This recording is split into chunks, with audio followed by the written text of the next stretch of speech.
Hi, welcome back to my YouTube channel. ಈ ದಿನ ಮೊಟ್ಟೆ ಕೋಳಿ ಸಾರು ಮಾಡೋದು ಹೇಗೆ ಅಂತ ತೋರಿಸ್ತಾ ಇದ್ದೀನಿ. ಬನ್ನಿ, ಮೊಟ್ಟೆ ಕೋಳಿ ಸಾರಿಗೆ ಏನೇನು ಬೇಕು ಅಂತ ನೋಡೋಣ.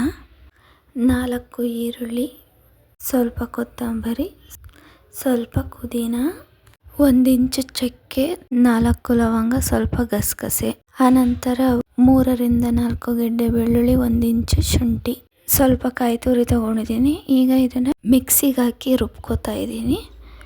ಈಗ ರುಬ್ಬಿರೋ ಮಸಾಲೆನ ಒಂದು ಬಟ್ಲಿಗೆ ಹಾಕೋತಾ ಇದ್ದೀನಿ. ನೋಡಿ, ಈ ರೀತಿ ನುಣ್ಣಗೆ ರುಬ್ಕೋಬೇಕು. ಸ್ವಲ್ಪ ಬಟ್ಲಿಗೆ ಹಾಕ್ಕೊಂಡು ಇನ್ನು ಸ್ವಲ್ಪ ಜಾರಲ್ಲೇ ಇಟ್ಕೋತೀನಿ. ಯಾಕೆ ಅಂದರೆ ಧನಿಯಾ ಪುಡಿ ಮತ್ತು ಖಾರದ ಪುಡಿನ ಇದರಲ್ಲೇ ಹಾಕ್ಕೊಂಡು ಗ್ರೈಂಡ್ ಮಾಡ್ಕೋತೀನಿ.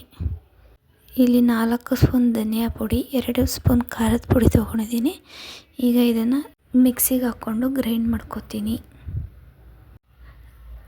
ನೋಡಿ, ಈ ಥರ ಸಪ್ರೇಟ್ ತೊಗೋಬೇಕು ಮಸಾಲೆ. ಈಗ ಒಂದು ಕುಕ್ಕರ್ ತೊಗೊಂಡು ಕುಕ್ಕರ್ಗೆ ಸ್ವಲ್ಪ ಎಣ್ಣೆ ಬಿಡ್ಕೋತೀನಿ. ಜಾಸ್ತಿ ಹಾಕೋತಾ ಇಲ್ಲ, ಚಿಕನಲ್ಲಿ ಎಣ್ಣೆ ಬಿಡುತ್ತೆ, ಅದಕ್ಕೋಸ್ಕರ. ಈಗ ತೊಳೆದಿಟ್ಕೊಂಡಿರೋ ಚಿಕನ್ನ ಕುಕ್ಕರ್ ಒಳಗಡೆ ಆ್ಯಡ್ ಮಾಡ್ಕೋತಾ ಇದ್ದೀನಿ. ನಾನಿಲ್ಲಿ 2 kg ಚಿಕನ್ ತೊಗೊಂಡಿದ್ದೀನಿ. ಸೊ ನಿಮ್ಗೆ ಎಷ್ಟು ಬೇಕೋ ಅಷ್ಟು ತೊಗೋಬೋದು. ಚಿಕನ್ ನೀರು ಬಿಡೋವರೆಗೂ ಫ್ರೈ ಮಾಡಿಕೊಂಡು ಈಗ ರುಬ್ಬಿದ ಗ್ರೀನ್ ಮಸಾಲಾನ ಇದಕ್ಕೆ ಸೇರಿಸ್ಕೊಂಡು ಮಿಕ್ಸ್ ಮಾಡ್ಕೋತಾ ಇದ್ದೀನಿ. ನೋಡಿ, ಈಗ ಇದು ಕುದೀತಾ ಇದೆ.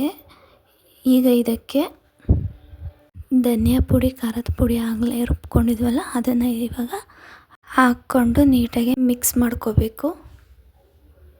ಈಗ ನಮಗೆ ಸಾರು ಎಷ್ಟು ಬೇಕೋ ಅಷ್ಟು ನೀರನ್ನು ಸೇರಿಸ್ಕೋಬೇಕು.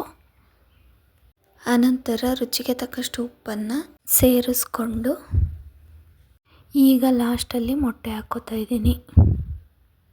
ಲಾಸ್ಟಲ್ಲಿ ಲಿಟರ್ ಕ್ಲೋಸ್ ಮಾಡಿ 5ರಿಂದ 6 whistle ಕೂಗಿಸ್ಕೋಬೇಕು.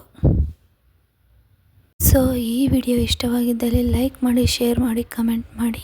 Subscribe to Kavya cookings. Keep watching. Bye.